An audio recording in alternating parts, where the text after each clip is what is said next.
గారికి అలాగే మిగతా సభ్యులందరికీ పేరు పేరున నమస్కారాలు తెలియజేసుకుంటూ ఈరోజు మనం నేటి ప్రజాస్వామ్య పద్ధతి ఎట్లుందంటే అగ్రకులాలకు తక్కువ జనాభా ఉంటే ఎక్కువ సీట్లు, బీసీల యొక్క జనాభా ఎక్కువ ఉంటేనేమో తక్కువ సీట్లు అన్నట్టు ఈనాటి ప్రజాస్వామ్య వ్యవస్థ ఉంది. దీనికి కారణం ఏంటంటే అడిగేవాడు లేదు కాబట్టి వాళ్ళ ఇష్టం వచ్చినట్టు వాళ్ళ రీతిలో ప్రవర్తిస్తున్నాయి అన్ని రాజకీయ పార్టీలు. మేము అడిగేది ఏంటంటే దేశం యొక్క మన రాష్ట్రం యొక్క తెలంగాణ రాష్ట్రంలో మన యొక్క జనాభా 2 గంటల పైన ఉంది, కానీ మనకు కేటాయించిన సీట్లు ముచ్చటగా 22 మాత్రమే. అదే అగ్రకులాల వారికి వాళ్ళు ఉన్నది 20% జనాభాలో వాళ్ళకి కేటాయించిన సీట్లు 58. ఇది ఎంతవరకు సమంజసమని చెప్పేసి మన బీఆర్ఎస్ పార్టీ వారిని నేను ఈ సందర్భంగా వారిని అడుగుతున్నా. అయ్యా, మీరు గుర్తుపెట్టుకోవాలి, నేను తెలంగాణ రాష్ట్రం ప్రత్యేక తెలంగాణ రాష్ట్రంలో ఉద్యమంలో బీసీల పాత్ర చాలా అమూల్యమైనది.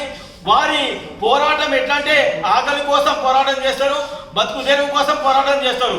నేడు ఈరోజు ప్రజాస్వామ్య పద్ధతిలో నేడు మాకు కూడా టికెట్లు కావాలని చెప్పేసి పోరాటం చేయడానికి మా ఆర్ కృష్ణయ్య గారి నేతృత్వంలో మేమందరం ముందు పోతున్నాం.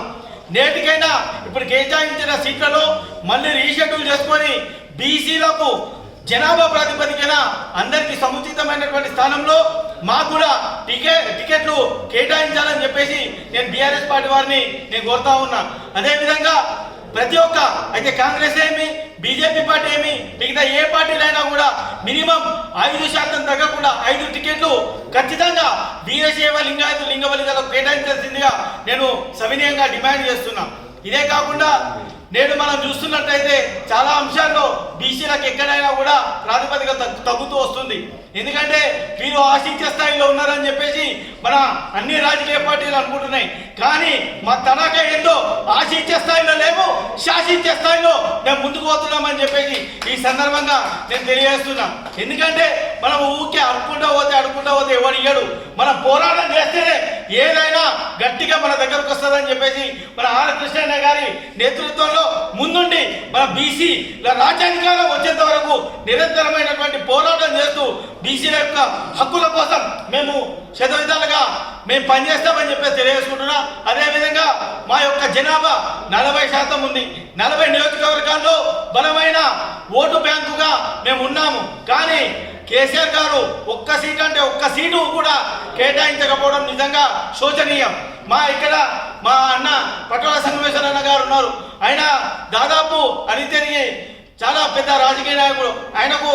ఆయనకు దాదాపు ఒక మంచి రాజకీయ బలం ఉన్నా కూడా ఆయనకు కాంగ్రెస్ పార్టీలో కూడా కేటాయించాల్సిందిగా, సంగారెడ్డి నుంచి కేటాయించాల్సిందిగా నేను కోరుతా ఉన్నా. అదేవిధంగా అయితే టీఆర్ఎస్ఎం కానీ, బీజేపీ కానీ, కాంగ్రెస్లో కానీ ఎల్లవేళలా మా వీరశైవ లింగవర్గలు అధిక సంఖ్యలో అన్ని పార్టీలలో ఉన్నారు. ఒక్క సీటు కూడా మీరు కేటాయించకపోవడం చాలా శోచనీయమని చెప్పేసి తెలియజేస్తుంటూ, మీరు ఇప్పటికైనా 5 టికెట్లు కేటాయిస్తే మంచిది. లేకపోతే మా వీరశైవ లింగవర్గలు కేవలం మా కృష్ణన్న చెప్పినట్టు ఆధ్యాత్మికంగా నిబద్ధతగా అంటే ఇంట్లో కూర్చొని పూజలు చేసుకుంటున్నామని చెప్పేసి అనుకుంటారేమో. మేము ఒకవేళ నిర్ణయిస్తే రాష్ట్ర ప్రభుత్వాలు ఖచ్చితంగా మారి తీరుతాయి. మా సత్తా ఏందో పక్కన ఉన్నటువంటి కర్ణాటక రాష్ట్రంలో చూపించడం, అదేవిధంగా తెలంగాణ రాష్ట్రంలో కూడా మేము చూపిస్తామని చెప్పి తెలియజేసుకుంటున్నాం. అదేవిధంగా పార్లమెంటు నియోజకవర్గాల్లో 8 పార్లమెంట్ నియోజకవర్గాల్లో కూడా మేము బలంగా ఉన్నాం. అక్కడ కూడా ఎంపీ సీట్లలో కూడా మాకు మినిమం 2 తగ్గకుండా ప్రతి ఒక్క పార్టీ ఇవ్వాలని చెప్పేసి ఈ సందర్భంగా తెలియజేస్తూ ఎల్లవేళ అదేవిధంగా చట్టసభల్లో కూడా 50% రిజర్వేషన్ కల్పించి మా బీసీలకు న్యాయం చేయాల్సిందిగా నేను ఈ సభాముఖంగా తెలియజేస్తున్నా. ధన్యవాదాలు.